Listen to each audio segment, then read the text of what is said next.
Donc, merci de vous joindre à nous aujourd'hui pour notre webinaire Microage parle technologie que nous appelons Apprenez à ne pas mordre à l'hameçon.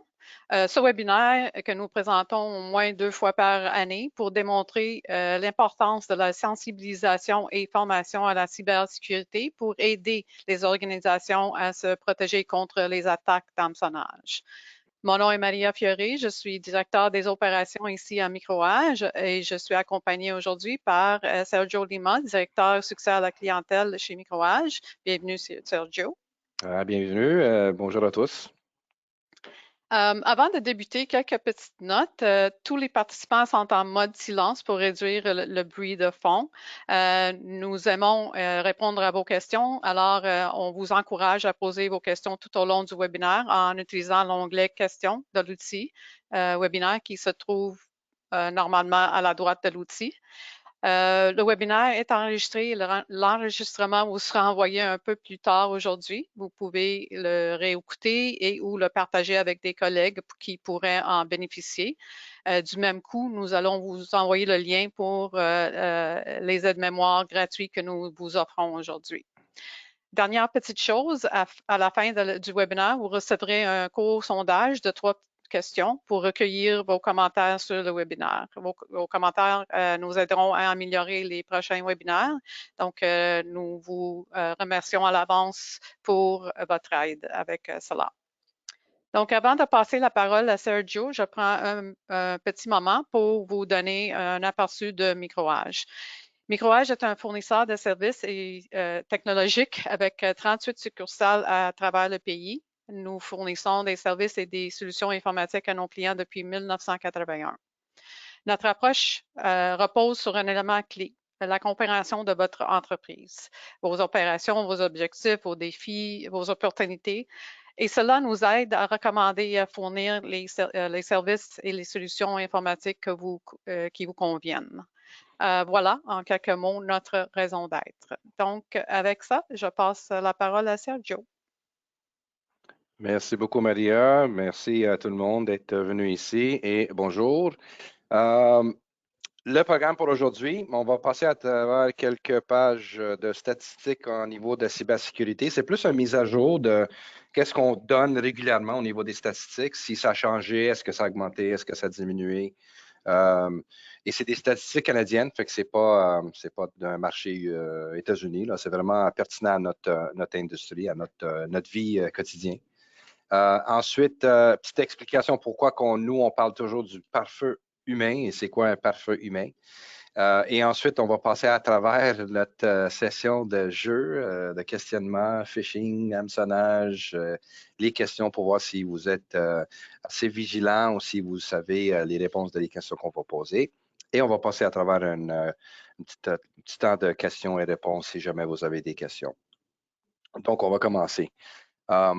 Si je peux comparer le premier, 89,8% des organisations canadiennes y ont subi au moins une attaque en 2022.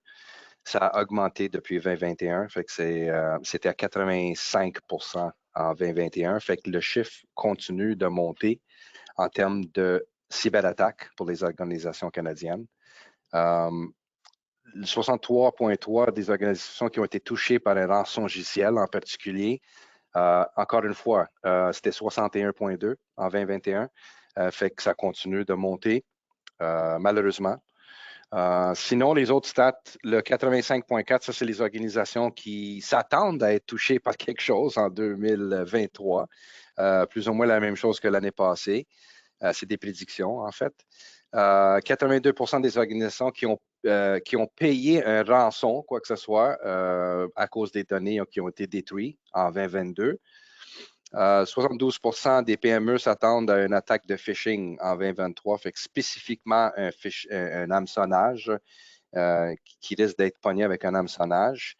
Et le dernier, c'est le même pourcentage en 2021, 1 sur 5, mais ça représente un genre de... il y a 13% de ça, c'est dû à des vulnérabilités au niveau des logiciels de tierce partie. Il y a une 15% de mal configuration des solutions cloud que vous avez en place. Puis il y a des vecteurs d'attaque qui est équivalent à 35%. Fait que Ce qui veut dire dans dessous de tout ça, c'est que ça continue de monter ou de rester tel quel, mais c'est pas bon signe parce que nous, ce qu'on veut, c'est de diminuer. Mais malheureusement, c'est, comme on se dit souvent, on répète dans nos séminaires, c'est les criminels n'arrêtent pas, ne cessent jamais d'améliorer leurs outils puis d'essayer de trouver différentes façons d'aller attaquer. Voilà pourquoi il y a un tournoi qui s'appelle Gun Fishing qui est fait à chaque année. Puis on invite du monde à s'abonner pour voir s'ils peuvent participer à se faire hameçonner par une entité. Fait ils ont fait 1,2, ils ont envoyé 1,2 courriels d'hameçonnage à ces gens-là qui se sont abonnés volontairement. Puis 4% des participants ils ont cliqué sur des liens malveillants et ont vraiment cliqué sur les liens jusqu'au message. Est-ce que c'est bon? Est-ce que c'est pas bon? C'est sûr que 0, c'est le meilleur, mais pour donner une comparaison de l'année passée, le statistique de ça, c'était 20%. Fait que ça me dit, ça, c'est il y a beaucoup plus de compréhension, il y a beaucoup plus de vigilance, il y a du monde qui sont au courant de ce qui se passe. Peut-être qu'on pense 2 fois avant de cliquer sur certains liens. Donc, le message commence à passer à tout le monde et c'est bon. Et sûrement parce qu'ils ont subi une forme de formation, j'imagine. J'espère qu'ils ont subi Oui, une ben, forme de formation. c'est ça que j'allais dire, Sergio, Ouais, c'est probablement dû à ça, là. Tu sais, ouais, le plus qu'on est formé, le plus qu'on connaît, le plus qu'on fait attention. Donc, tu sais, les chances sont réduites. c'est Euh, ça. il y a quand même 4%, fait que ça prend juste une personne, hein. C'est ça. Malheureusement, c'est une personne que ça prend pour être capable de rentrer. Et l'autre, 44% des personnes du 4% qui ont cliqué, ben, ils ont été jusqu'au bout de télécharger ou de cliquer sur des choses un petit peu plus avancées. Rentrer les données informationnelles ou quoi que ce soit, le mot de passe, euh, les, les identités personnelles ou quoi que ce soit. Fait que c'est 44%. L'année passée, c'était 75%. Puis encore une fois, ça prend juste une personne pour cliquer ou pour donner ces informations-là et les criminels vont rentrer et faire les dommages avec juste cet accès-là. Fait que, Mais c'est ben, la bon. formation continue à être Oui, important et surtout, comme tu disais tantôt, que le paysage de cybersécurité change avec les cybercriminels, ils changent leur façon de faire. Il y oui, a l'intelligence artificielle qui commence à être beaucoup plus qu'on a vu dans le passé. oui, C'est sûr que les solutions aussi utilisent de l'intelligence oui, artificielle, mais on est toujours, c'est une course, hein, c'est toujours une course avec les oui. cybercriminels. Puis ce que je vois, moi, on est toujours en train de se rattraper vers ce que les criminels sont en train de faire. Fait que c'est pas bon signe, ça, c'est sûr. On fait notre mieux possible. Euh, Avec l'introduction de l'intelligence artificielle, je pense que ça risque de faire augmenter ces chiffres-là pour les prochaines années. Le temps que nous, en termes de fournisseurs TI et technologie, pour vous protéger, ben, on essaie de faire la même chose en même temps, mais c'est sûr que moi, je vois les statistiques. Oui, ça a baissé parce que je le vois comme une forme d'attaque traditionnelle en ce moment, parce que ça fait 4, 5, 6 ans qu'ils utilisent les mêmes genres de façon d'infiltrer ou de faire le collecte d'informations chez vous, mais avec l'intelligence artificielle et d'autres outils, euh, ça risque de nous rendre la vie un petit peu difficile. Fait que pourquoi qu'on appelle ça le parfum humain? Parce qu'on est beau à mettre toutes les technologies, toutes les solutions possibles dans notre environnement pour nous protéger en termes de matériel, logiciel, technologie, solutions. Le problème reste que c'est toujours l'humain le maillon faible et c'est cette personne-là qu'on doit rendre sensibilisée au niveau de qu'est-ce qui se passe au niveau des cyberattaques. Fait que comment qu'on fait ça? Ben, c'est avec l'éducation, avec la formation en ligne qu'on fournit, basée sur des sujets, basée sur des types d'attaques qui se font en ce moment, qui est courant, pour qu'ils puissent vous aider, votre entreprise, à être le pare-feu humain. Et comment on fait le suivi de tout ça? C'est que ben, il y a des campagnes d'hameçonnage qu'on fait, puis on voit combien de personnes qui ont cliqué. Ensuite, on donne de la formation spécifique à tel genre de courriel qu'on a envoyé. Et ensuite, ben, on fait le suivi avec des rapports, le progrès, qu'est-ce qui se passe avec les utilisateurs, est-ce qu'ils ont suivi la formation, est-ce ils ont passé à travers tout, est-ce qu'ils ont cliqué sur les courriels qu'on a envoyés. Puis ça fait partie aussi de la surveillance de tout ça. Sergio, avant qu'on passe au prochain, il y a une question de Nicolas, Mhm. si je peux. Dans le contexte d'une petite PME, c'est difficile de trouver une bonne manière de conscientiser et former nos équipes, faute de temps et onboarding. Oui. Quelles sont vos recommandations de solutions de mini-cours, tests à faire à nos équipes? Ben, nous, ce qu'on fait, c'est qu'on a un programme qui est entièrement géré par Microage. Et ce que ça fait, c'est que vous n'êtes pas obligé de toucher une solution, de patenter sur la config, d'essayer de configurer puis d'envoyer les campagnes, de céduler ou publier les sessions de formation, les sujets. Tout est fait pour vous. Fait que c'est entièrement fait par le Microage avec un portail de formation que les employés vont avoir accès chacun avec leur propre login. Et ils vont suivre tout ça. Fait que nous, c'est un programme de A à Z. C'est un mandat ou un contrat de 12 mois parce qu'on ne peut pas juste faire des campagnes d'hameçonnage une fois ou une formation une fois. Ça ne va jamais fonctionner. Ça prend une répétition de certaines choses et ça prend une validation, un test des employés pour voir s'ils ont bien compris la formation. Fait que ça, c'est tout un programme qu'on a bâti pour être capable de former vos gens, que ce soit 2 employés ou que ce soit 2000 employés. C'est le même genre de format. Évidemment, il y a une différence de prix pour 2 personnes versus 2000, mais c'est vraiment personnalisé par rapport à votre taille d'entreprise. Puis c'est quelque chose que vous pouvez aborder facilement. Non seulement ça, mais ça devient une exigence par les assureurs. Fait que en ce moment, si vous voulez assurer votre entreprise, si on parle d'une assurance cyber, il y a quelques points qui exigent que vous devriez absolument mettre dans votre environnement, mais la sensibilisation, la formation au cyber, c'est quasiment une obligation, je pense, Oui, oui. pour certains assureurs. Les assurances les assurances de cybersécurité, c'est C'est comme ça. le multifacteur, là. C'est une chose qui demande absolument pour. C'est ça. Ouais. Et l'avantage de ça, c'est formel. C'est pas quelque chose qu'on dit aux employés, ah, ben, allez cliquer sur ce lien-là, puis il y a de la formation, puis on n'a aucune idée si la personne a bien compris, si la formation est bonne. Il y a beaucoup d'informations sur Internet. Ça a été vraiment conçu par des spécialistes au niveau de la sensibilisation. Les sujets sont pertinents de ce qui se passe en ce moment. Et c'est vraiment fait pour qu'est-ce qu'on est en train de vivre en ce moment. Oui. Et Nicolas, pour répondre à ta question, il dit est-ce que je peux contacter le directeur de compte microage? Ça Oui, m'intéresse? Oui, c'est certainement. exactement ça. Oui. Oui, exact. Donc, on va passer, s'il n'y a pas d'autres questions, on va passer au jeu. Justement, vous allez avoir comme une saveur de sortes de questions et de sortes de courriels d'hameçonnage que vous allez avoir, mettons, avec un programme de sensibilisation. Oui, les questions qu'on va voir, c'est des questions qui viennent directement de la plateforme de formation au niveau de cyber. Fait que c'est vraiment des questions sur une centaine, 200 questions, je ne sais pas combien de questions, il y en a pas mal. Il y en a Mais pas c'est des mal. questions, j'ai dit 200, mais je pense que c'est 400, 500. Je En tout sais cas, pas, mais je suis les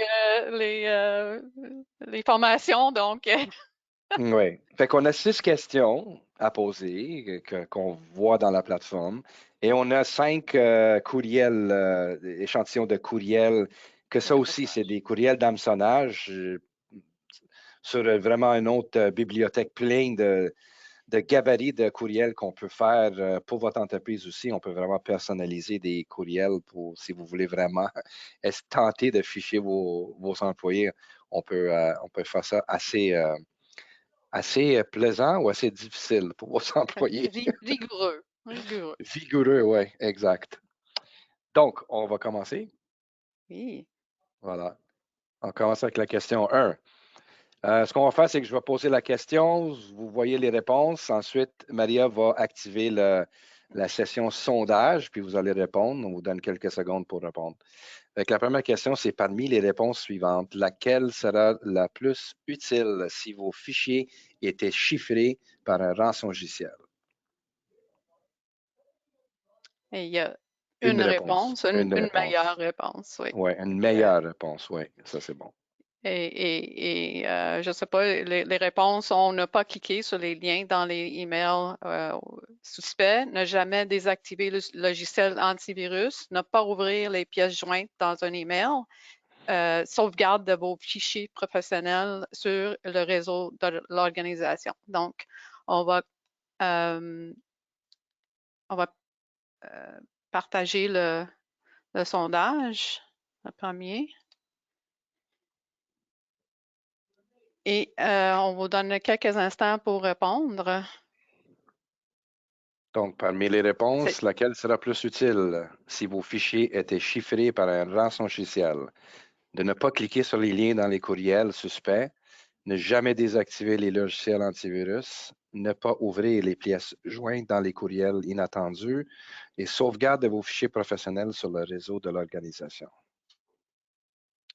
C'est une question un peu, en anglais, on appelle ça un trick question. Il faut vraiment la lire bien. Piège. Une Pour piège. une piège, c'est ça. Bien la lire pour voir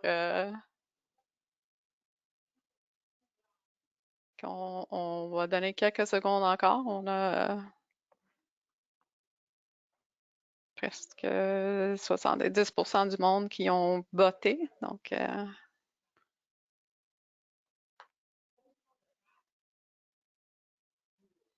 on arrive quasiment à...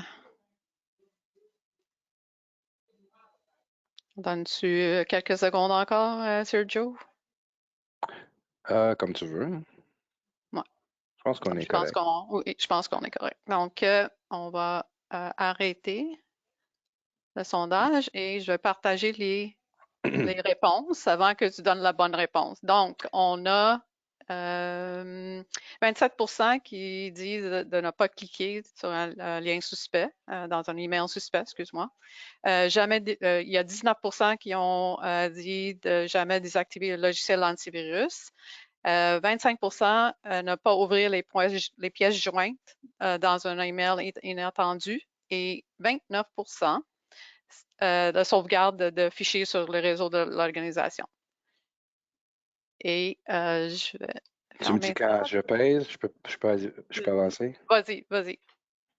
Donc, la réponse est dans la question. Parce que laquelle sera plus utile si vos fichiers étaient chiffrés par un rançongiciel? Fait que les premiers trois, ça serait utile avant de se faire infecter. Mais la question dit si vos fichiers étaient chiffrés par un rançongiciel. Fait que c'est trop tard. Vous avez sûrement fait cliquer sur un lien ou désactiver l'antivirus ou ouvert un pièce jointe. Puis là, ça donne ils ont chiffré vos données. Qu'est-ce qu'on fait? Bien, évidemment, c'est un sauvegarde. Pas tout le temps vers le réseau d'organisation, mais ça prend un sauvegarde, quoi que ce soit. Pourquoi? Parce qu'une fois qu'ils sont chiffrés, ben, vous avez deux choix. Soit payer le rançon ou d'aller chercher un sauvegarde ailleurs ou les données qui ont été possiblement, en espérant, qui ont été sauvegardées ailleurs pour être capable de les récupérer. Parce que c'est les deux seuls moyens de revenir sur nos pas quand quelque chose est encrypté. Et même si on paye le rançon, c'est pas garanti Pas que. garanti. Ouais, c'est ça. Exact. Fait qu'on va passer à la deuxième. Oui. Ouais. Question numéro 2. Tous les éléments suivants sont des caractéristiques communes d'un email de phishing, sauf un. Une Encore là, il y réponse. a une réponse. Il comprend un lien sur lequel vous êtes invité à cliquer. Il transmet un sentiment d'urgence et une action immédiate. Il s'adresse spécifiquement à vous. Il contient des logos et des noms d'entités reconnues. Quel élément, lequel qui n'est pas caractéristique ou commun? C'est ça le Laquelle truc. qu'on ne voit pas souvent. Ouais.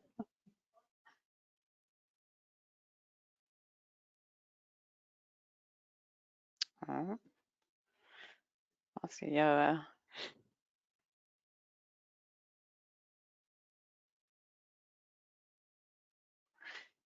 Juste pour répondre, Sergio, Alexandre dit, vous le dites bien, si les fichiers sont déjà encryptés, les sauvegardes ne serviraient à rien, à mon sens. Mais Non, ben, en fait, si on a un bon sauvegarde des données, on peut facilement le récupérer. Par contre, c'est sûr qu'il y a un bémol là-dessus. Si vous avez un système de sauvegarde sur le même réseau, puis quelqu'un rentre pour encrypter le tout, il y a des bonnes chances qu'il a probablement pris une semaine de son temps sans que vous le sachiez pour désactiver les backups, pour encrypter les backups et ensuite vous attaquer puis encrypter. Là, on ne peut jamais revenir sur nos pas. Puis c'est un autre webinaire entièrement, Maria. Ça, ouais. c'est Ah oui, ouais. le Au mois de concept de septembre, au mois sauvegarde de septembre, je 3, pense. 2, 1, 1, 0, là, Ouais, le règle ouais. de sauvegarde 3 de 1 où il faudrait vraiment mettre des meilleures pratiques en termes de quelle solution de sauvegarde qu'on met en place, puis comment qu'on peut le mettre correctement pour éviter que le malfaiteur va rentrer et ensuite rester dans votre environnement et scraper tous vos backups avant de vous attaquer.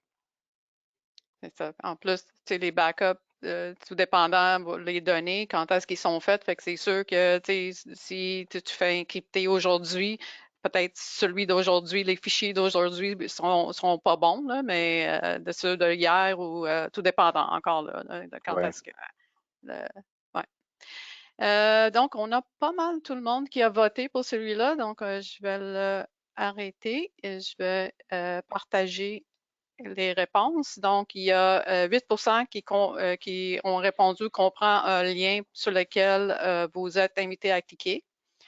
5 transmet un sentiment d'urgence ou une action immédiate. 56 s'adresse spécifiquement à vous. Et 32 contient des logos et des noms d'entités reconnues. Encore une fois, on cherche celui qui n'est pas une caractéristique. Le moins populaire ou Ouais, c'est ça. le moins commun. Ouais. Parce ils font toutes partie d'un hameçonnage, honnêtement. Oui, oui. Mais la réponse est le troisième, il s'adresse spécifiquement à vous. Je le vois, c'est sûr qu'ils essaient de changer ça dans leur méthode de vous attaquer. Et puis ça devient de plus en plus populaire d'avoir votre nom dans le courriel, puis vous pensez que c'est vraiment quelqu'un qui vous adresse à vous. Mais les trois autres sont plus populaires en ce moment. Le hypertext, le lien, sentiment d'urgence, c'est le numéro un en fait en ce moment. C'est le message qu'ils essaie de vous donner, c'est urgent, il faut cliquer tout de suite pour régler un problème, sinon vous êtes dans le trouble. C'est ça le plus populaire. Puis effectivement, ça contient des logos qui ont l'air comme des bons logos, puis Microsoft ou Google ou LinkedIn ou quoi que ce soit. C'est des logos qui ressemblent vraiment comme les originaux. Fait que le moins populaire, c'est qu'il s'adresse spécifiquement à vous. Euh, mais ça risque de changer pour l'année prochaine parce qu'on commence à avoir une tendance de changement, Ouais. évidemment. Prochaine question. Laquelle n'est pas une technique utilisée par les cybercriminels dans les attaques par hameçonnage? Une réponse. Oui. Encore là, on voit la réponse, envoi des mails, envoi d'SMS, piratage des réseaux et appel téléphonique. Lequel n'est pas? N'est pas une technique d'une attaque par hameçonnage. Donc, on va lancer le sondage.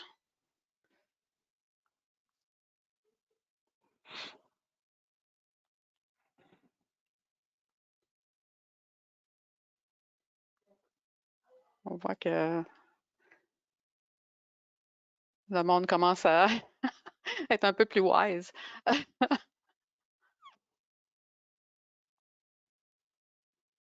On a presque toutes les réponses. On va attendre quelques instants encore.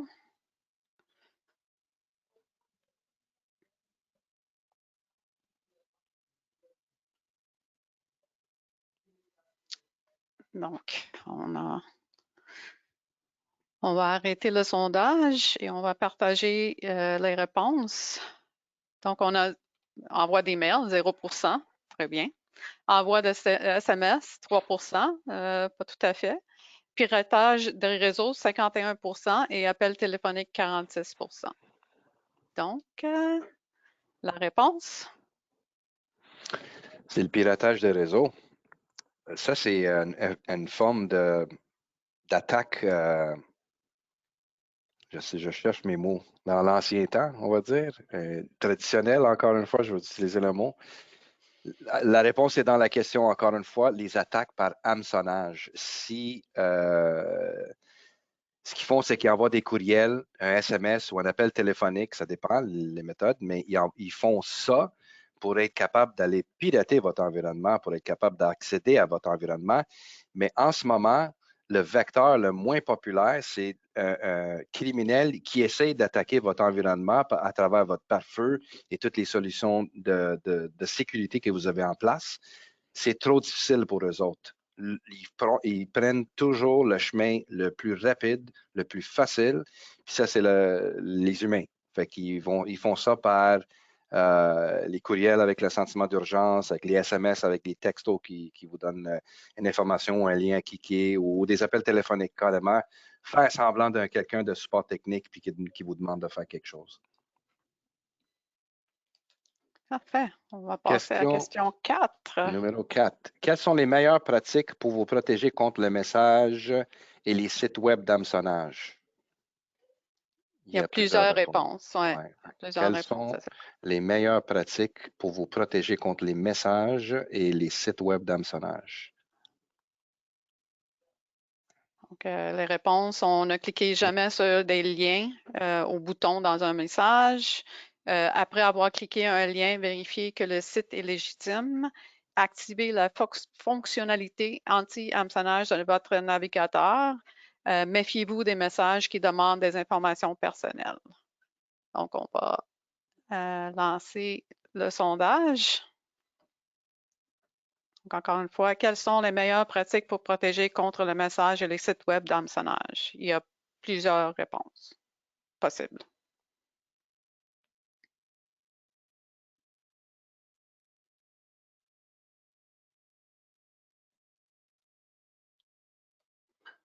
On commence à rentrer. Bien.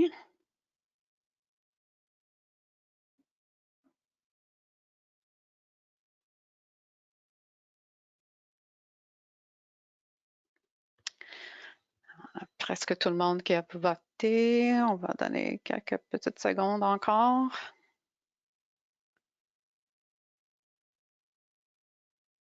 Parfait. Je pense qu'on a tout le monde. Donc, on va arrêter et partager les réponses. Donc, il y a 84% qui disent de ne cliquer jamais sur les liens au bouton dans un message. 19% après avoir cliqué un lien, vérifier que le site est légitime. 77% activer la fonctionnalité anti-hameçonnage du navigateur et 95% qui répondent méfiez-vous des messages qui demandent info personnelle. Donc, Fait que les trois avec les plus hauts pourcentages, c'est les bonnes réponses. oui. J'avance, excuse-moi, j'avance. OK. C'est la bonne réponse parce que il faut faire les trois, là, c'est évidemment. Malheureusement, après avoir cliqué un lien, il risque d'avoir possiblement des scripts qui sont installés ou téléchargés dans votre furteur. Fait que c'est quelque chose à éviter quand on a un lien de ne pas cliquer. Si on n'est pas sûr, ne cliquez pas sur le lien et ensuite essayez de valider. Souvent, c'est trop tard à cause de ça. Oui, la meilleure chose, c'est d'aller sur le site si vous pensez que c'est légitime, aller sur le site directement et accéder comme vous le faites d'habitude, et non Ouais. pas cliquer sur le lien.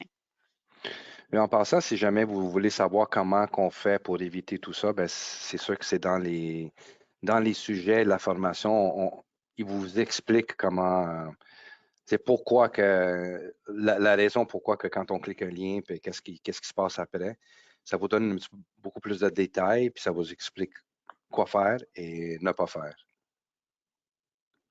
Question numéro 5.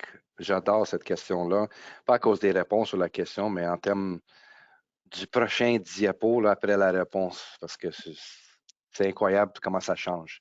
Parmi les choix suivants, lequel sera considéré comme un bon mot de passe? Sélectionnez toutes les réponses. On a le fameux mot de passe QWERTY 1 ou même AZERTY 1. Ça revient au même. Le deuxième, c'est genre gagner le match avec plein de majuscules, minuscules, caractères. Le troisième, c'est votre anniversaire. Fait que ça peut être les 4 chiffres de l'année, 2 chiffres du mois, 2 chiffres du jour. Ou le quatrième, c'est j'apprécie. Wow, ça c'est. J'apprécie l'été. J'apprécie l'été. OK, c'est OK. Je l'attends l'été. OK. Fait que c'est majuscule, minuscule, caractère, chiffre. Fait que sélectionnez toutes les réponses qui s'appliquent. Donc, je vais partir le sondage et on va attendre les votes.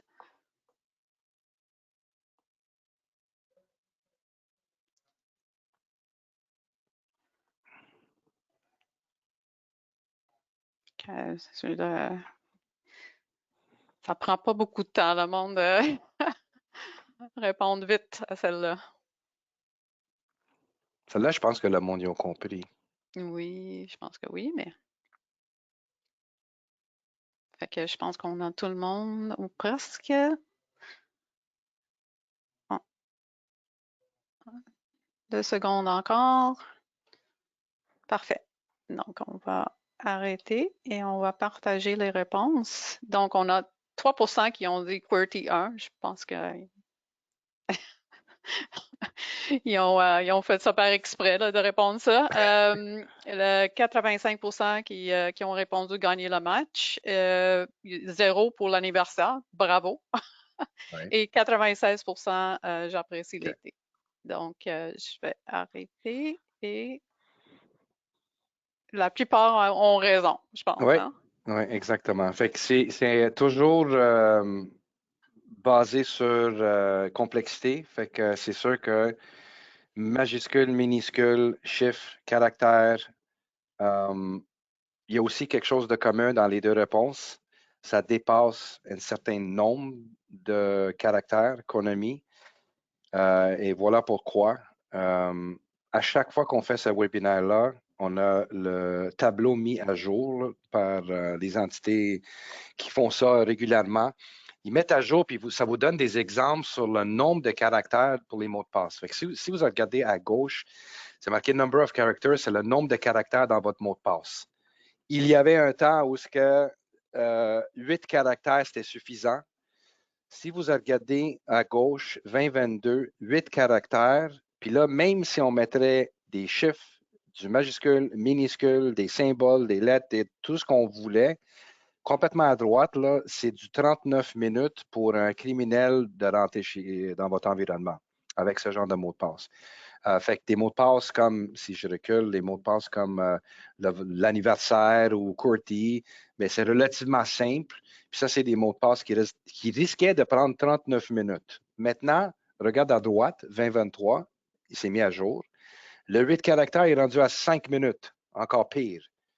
Et la dernière fois qu'on a fait ça, on a parlé de faire un minimum de 12 caractères.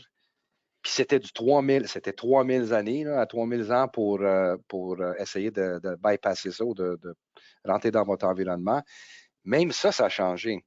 Il a diminué à 226 années. OK, c'est sûr que c'est quand même beaucoup, mais ça vous donne une idée de depuis l'année passée et maintenant, comment ça change drastiquement les outils qui sont utilisés par les criminels pour essayer de rentrer ou essayer de voir votre mot de passe. C'est important de toujours être à jour au niveau des mots de passe, puis de les mettre le plus complexe possible. Puis moi, je le dis souvent, c'est sûr que c'est pas évident d'avoir 85 mots de passe dans votre tête. Là. Fait que là, ça prend soit un gestionnaire de mots de passe pour que vous puissiez avoir ça facilement, ou gérer vos mots de passe facilement. Aussi, prendre l'habitude de peut-être prendre 5, 6 mots dans une phrase, un après l'autre, quelque chose que vous pouvez vous souvenir facilement, puis mettre quelques majuscules, minuscules, puis un chiffre partout, puis là, ça devient assez complexe et très difficile pour qu'il puisse rentrer dans votre environnement. Et jamais avoir les mêmes mots de passe pour Oui, vos fichiers professionnels et vos affaires personnelles. oui, ça c'est une recommandation, c'est vrai. De ne pas avoir les mêmes mots de passe professionnels versus personnel, Mais évidemment. un gestionnaire de mots de passe, Oui. un bon investissement, je pense. Question 6. La Oui. dernière des questions. Parmi les choix, lesquels sont des symptômes d'une infection par un logiciel malveillant? Il y en a plusieurs. Ouais. Donc, est-ce que je vais partager le... Oui. Et voilà. Fait que, encore une fois, parmi les choix ci-dessus, lesquels sont des symptômes d'une infection par un logiciel malveillant? Plusieurs réponses s'appliquent. Donc, vitesse d'ordinateur excessive, fenêtre pop-up indésirable, des pannes fréquentes de l'ordinateur, un changement dans la page d'accueil de votre navigateur.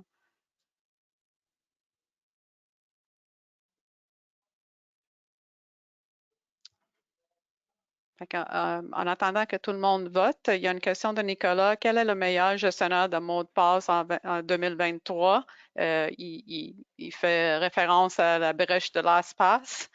Euh, Oui. euh, Honnêtement, je ne suis pas au courant de ce qui se... Moi, j'entends, je vois du LastPass, je vois du Password One, je vois, il y en a d'autres outils, il y a Passportal,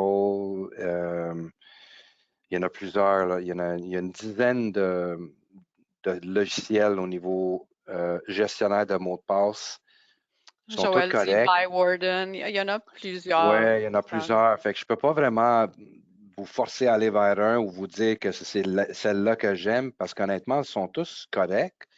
Il y a différentes fonctionnalités dans certaines versus l'autre, mais le but, c'est juste d'être capable de stocker ça sécuritairement, puis d'être capable d'avoir des mots de passe. Mais ils le font tous. Puis oui, évidemment, il y a une Déjà, tendance d'éviter l'espace en ce moment parce que il n'y a personne qui est à l'abri, hein? Même les compagnies de sécurité, ils se font hacker. ouais, c'est ça. Puis, excuse-moi, Joël l'avait dit Bywarden, mais c'est Bitwarden qui fait Ouais. qu'il corriger sa réponse. Merci, Joël. Euh, on va partager les réponses. Donc, on a 42 qui disent vitesse d'ordinateur excessive, 97 fenêtre pop-up indésirable, 73 des pannes fréquentes de l'ordinateur et 84 un changement dans la page d'accueil de votre navigateur. Donc, je vais fermer. Bon, oui, c'est ça. Fait que la plupart avaient les bonnes réponses. Exact. Oui, évidemment, c'est pas une vitesse. L'ordinateur ne va pas rouler plus vite parce que vous êtes infecté, c'est l'inverse. Puis ça, j'imagine que vous avez déjà soit vu ça sur votre ordinateur ou vu quelqu'un d'autre qui a été victime de ces types de problématiques. Bon, Parfait. on va passer à l'action au niveau des courriels. Ouais. Fait qu'on on vous montre un échantillon d'un courriel. Vous devriez deviner si c'est un hameçonnage ou légitime. Oui, je comprends, c'est pas évident parce que c'est une présentation, puis on ne peut pas passer la souris par-dessus des liens pour voir si c'est bon ou pas bon. On a fait ça le plus facile possible. Ça se peut que ça soit trop petit, fait que si je fais un zoom, peut-être que ça peut vous aider, mais on va voir si ça fonctionne. Voilà. Est-ce que ça peut vous aider comme ça? On vous laisse quelques secondes pour analyser.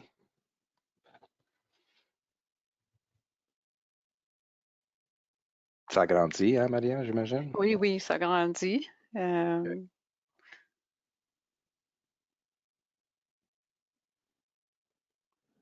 Tu me le diras quand. Ouais, On fait je le pense. sondage là-dessus, hein, c'est ça? Oui, Oui. OK. je vais lancer le sondage OK. dans juste quelques instants. Je veux juste donner le temps à tout le monde de bien regarder Mhm. le courriel. Mais oui, on va lancer le sondage et vous nous dites est-ce que c'est un hameçonnage ou c'est légitime?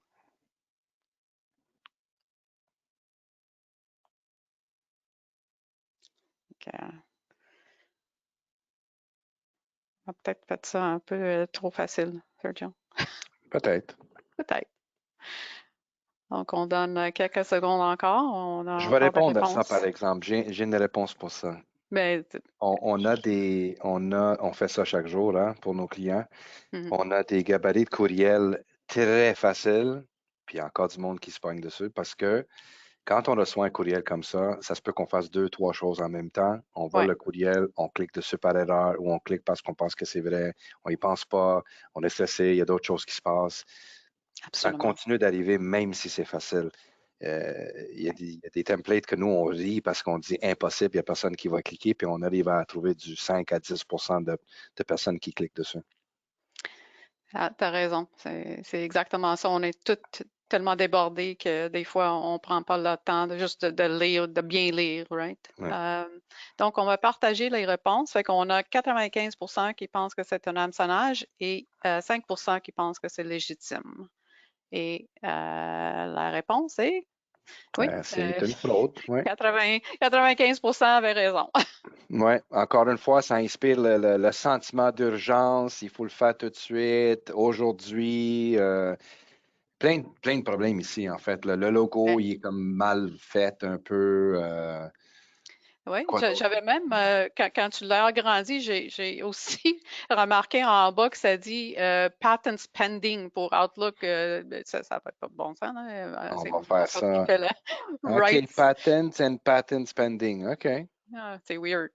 Ouais. Mais c'est pas ça qu'on remarque en premier, là. C'est vraiment le sentiment d'urgence, là. Puis ça vient de quelque part, on ne Ouais. connaît pas, on n'a jamais vu. Euh, ouais. Exact. C'est principalement ça, de vous faire cliquer parce qu'il y a une urgence, il faut vraiment prendre action tout de suite. Deuxième, je vais peut-être je vais mettre plus haut, mais j'ai peur que ça devienne trop, que ça sortirait de. Ouais. Mais Parce que je pense que je vais le laisser comme ça parce que je veux démontrer le tout, là, d'où ça vient, en bas, le milieu. Fait que j'espère que tout le monde peut lire. Et si jamais vous pouvez aussi, nous, on est sur partage notre webcam, mais on peut nous faire un peu plus petit euh, pour agrandir Oui, l'email. c'est ça. Donc, je vais donner quelques instants encore pour que vous regardez ça.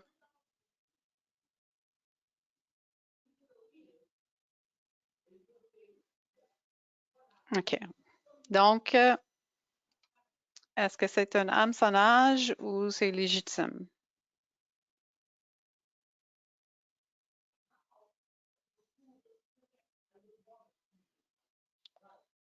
Là, est un peu plus difficile, mais quand même, quand même.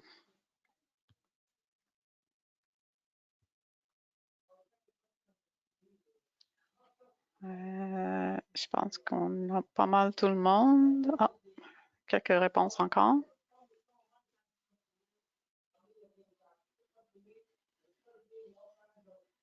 OK. On va arrêter le sondage et on va partager les réponses. Donc, on a 31 qui pensaient que c'était un hameçonnage et 69 qui pensent que c'est un courriel légitime. Donc, Celle-là n'est pas évident. C'est légitime. En fait, c'est un vrai courriel que moi, je me suis fait envoyer par Microsoft. Mais pour être honnête, quand j'ai reçu ce courriel-là, la première chose que je dois marquer, c'est que vous remarquez qu'il n'y a pas de sentiment d'urgence. C'est juste marqué comme quoi que vous allez être chargé un montant à telle date. Puis moi, je l'ai reçu au mois de février. Fait qu'il m'avise en avance comme quoi qu'il y a un charge qui va être faite. Ben là, c'est sûr que moi, je suis au courant parce que j'ai un abonnement à Microsoft personnel, mais ça reste que j'ai pas cliqué sur ces liens-là, j'ai pas cliqué sur le Manage Subscription. Ce que j'ai fait, c'est que j'ai été dans sur mon footer, soit Google Edge ou quoi que ce soit, j'ai été sur mon portail de Microsoft dans mes abonnements, puis j'ai été voir la date d'échéance, puis les factures et tout ce qui représente mon abonnement pour m'assurer que c'était bel et bien un courriel. Fait que même si j'étais au courant que j'avais un abonnement avec Microsoft. Je n'ai pas cliqué là-dessus parce que j'avais potentiellement peur de cliquer sur quelque chose qui n'était pas correct.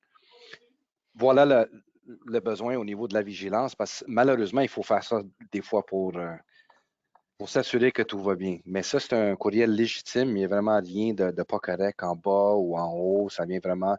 Je doutais le Microsoft Store STR email.microsoft.com, mais effectivement, c'est un vrai courriel. On a Nicolas qui questionne PayPal. Tu payes par PayPal? Ouais, ça fait longtemps. Je l'ai activé avec PayPal. Je devrais peut-être l'enlever. Mais ouais. Tu vois, ça, c'est un autre petit changement que je dois faire. Mais oui, c'est par PayPal. Ouais. Prochain, Oui, un texto. un texto.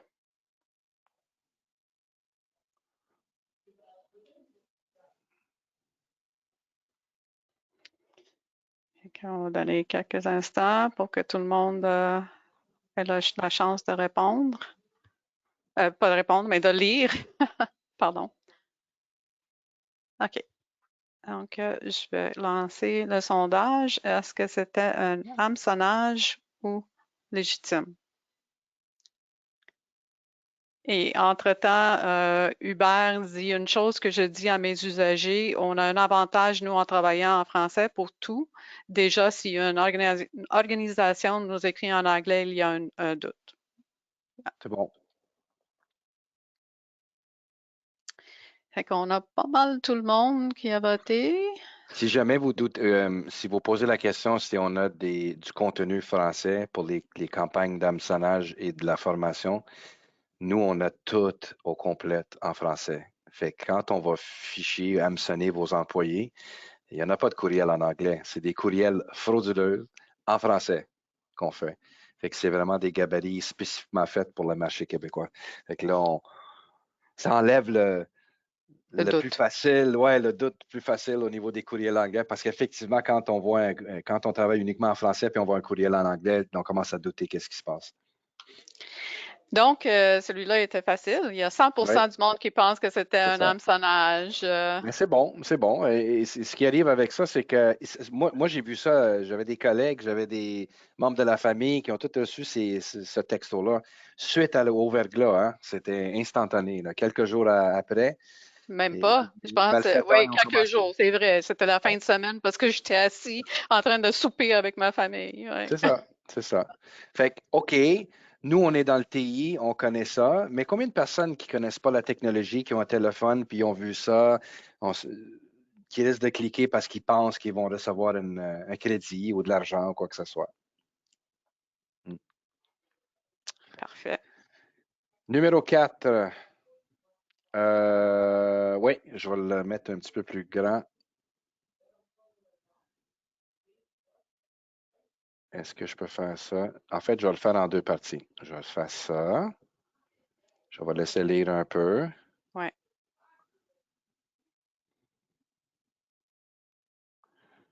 OK. Après ça, je vais le monter jusqu'à là.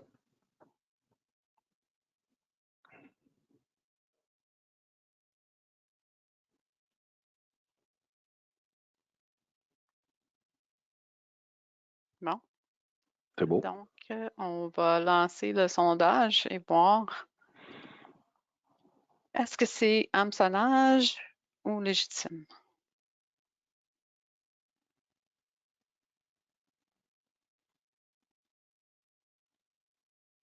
Et il va 38.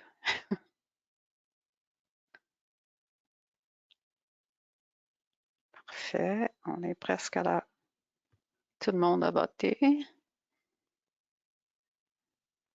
Oui, je pense qu'on a tout le monde. Donc, on va arrêter et on va partager. Fait que, il y a 90% du monde qui pense que c'est un hameçonnage et 10% qui pensent que c'est légitime. Uh-huh. Eh oui. C'est fraude, oui. Ben, l'adresse en haut, je vais faire un zoom encore une fois. L'adresse en haut, support avec un 0, Microsoft IT Support qui est vraiment pas bon. Sentiment d'urgence, expiration bientôt. Plein de fautes d'orthographe, ça c'est sûr. En plus, Il y on a a une mis un petit partie en message. anglais. Ouais, une partie en anglais. Puis en plus, on a mis un message en bas, là. Les utilisateurs sont en première ligne de la sécurité. N'oubliez pas de réfléchir avant de cliquer. C'est un peu.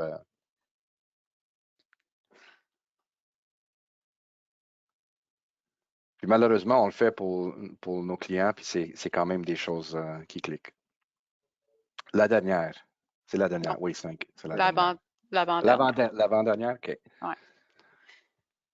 Encore là, celui-là. Ouais, un autre texto.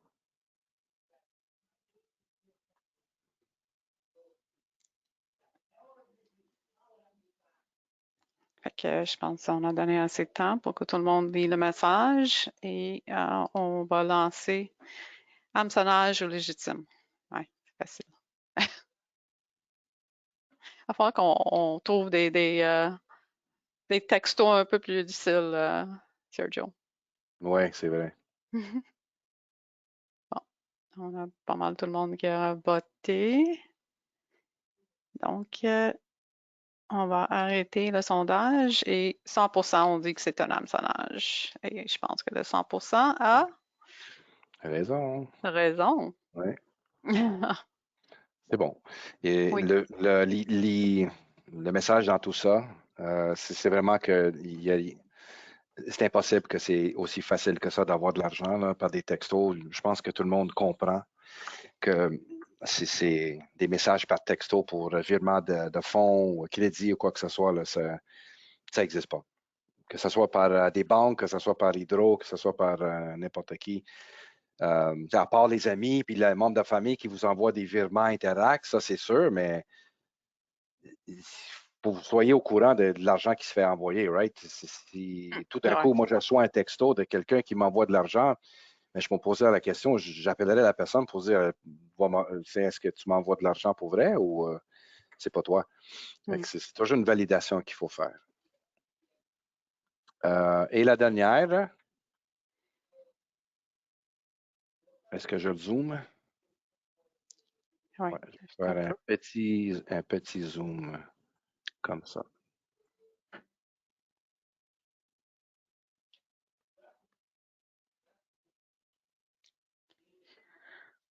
On donne quelques secondes pour bien lire le courriel, regarder tout ce qu'il faut.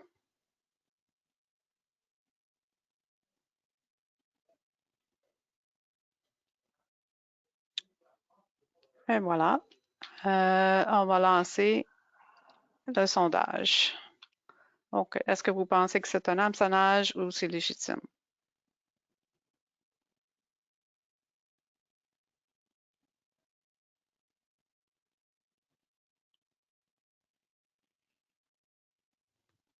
Je pense qu'on a pas mal tout le monde qui a voté. On va donner juste 1 ou 2 secondes de plus.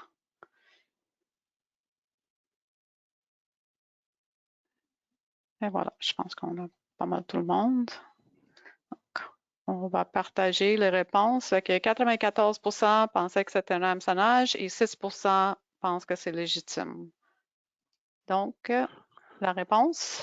C'est fraude, encore une fois. L'adresse en haut, encore une fois. Et c'est trop vague comme courriel. Honnêtement, là, votre employeur a mis une nouvelle mesure de sécurité disant 2 facteurs. Il y a des bonnes chances que la direction ou votre département TI va vous envoyer des notifications ou une communication pour dire qu'on est en train de mettre une double authentification ou une mesure de sécurité pour ajouter à la sécurité. Fait que c'est sûr que ça a l'air trop vague comme courriel. C'est sûr que c'est ces genres de courriels-là que le monde clique dessus aussi, souvent, mais c'est quand même très vague. Oui, mais c'est ça. C'est comme ça qu'ils se font Ouais, hameçonner, right? exact. Ouais, c'est Ouais, difficile des fois de déchiffrer, right? ouais. Mais c'était principalement l'adresse. Ça venait d'une adresse Oui, qui n'était oui, pas, oui. qui est pas légitime. Ouais. Donc, on a fini ça. Je passe la parole à toi, Maria, pour parler Oui, des aides-mémoires. Oui, c'est ça. Fait comme on a dit dans notre invitation, c'était pour vous donner un aperçu du genre de courriel que vous pouvez recevoir ou des messages que vous pouvez recevoir, de faire attention. Comme Sergio l'a mentionné, faut pas se sentir mal nécessairement. C'est juste de prendre quelques secondes de regarder comme faut. Est-ce que c'est normal? Est-ce que des fois, on dit ça en anglais, un gut feel. Là. Tu regardes un courriel et tu dis, ça a l'air louche un peu. Demandez la question, envoyez-les à votre support technique. N'ayez pas peur de demander les questions. Et ce qu'on essaye de faire, c'est de faire réfléchir le monde avant qu'il clique. C'est ça le but. Donc, on met à votre disposition des aides-mémoires. Vous pouvez qui expliquent un peu quoi regarder dans les messages ou sur les réseaux sociaux et tout ça. J'ai mis le lien dans le chat, donc vous pouvez prendre le lien et aller télécharger les aides-mémoires. Et c'est ça, avec ça, je vais juste vous dire merci d'avoir participé à notre webinaire. Si vous avez des questions, c'est le moment. Mm. Mais sinon, nous vous encourageons, comme je disais tantôt, là, télécharger les aides-mémoires et nous contacter si vous avez des questions. Nous espérons que vous revoir lors de notre prochain webinaire. Micro-H parle technologie, c'est le 15 juin prochain.